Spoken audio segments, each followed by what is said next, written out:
In your double leg drops, we have a few options here. I'm going to show you all of them one by one. So just roll yourself down all the way into your imprint. Head on the floor, palms to the side. We'll bring one leg up to tabletop and then follow by the other one at a time. Okay, so both legs are now up at tabletop.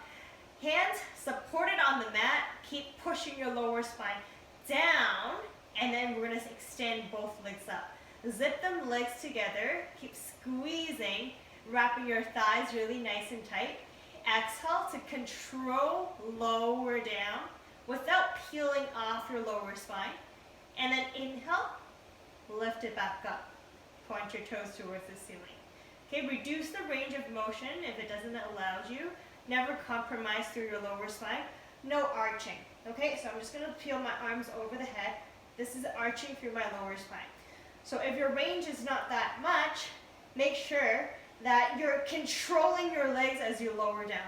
Okay, so if your range is here, 30° without peeling your lower spine, that's great.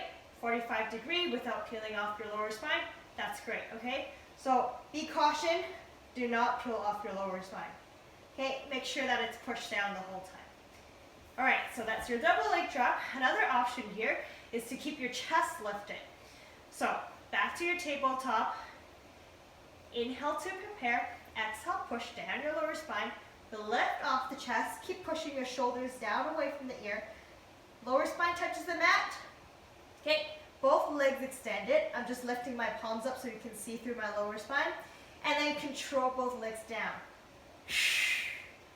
Inhale to lift. Exhale, control down. Inhale, lift it back up. Okay, again, really important, control through your spine here, protecting through the core. No arching through the lower back. Okay, pull it all the way back up. Maintain your lower spine push down, strong through the core.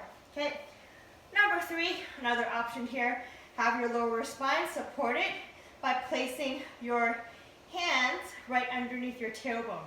In that triangle shape, right underneath the tailbone. So now that adds a little cushion to help you keep your lower spine rounded. So now both legs up at tabletop to start. Extend the legs. Exhale to control down without peeling off your lower spine. Inhale, lift it back up. Another option here is to keep your chest lifted. Again, keeping your shoulders pushed down away from the ears. And lower exhale. Inhale to lift. Okay, this version is just a little bit easier just because you have the hand as a support underneath your lower spine, underneath your tailbone, so that your lower spine is nice and active in that round. That's it for your double leg drops.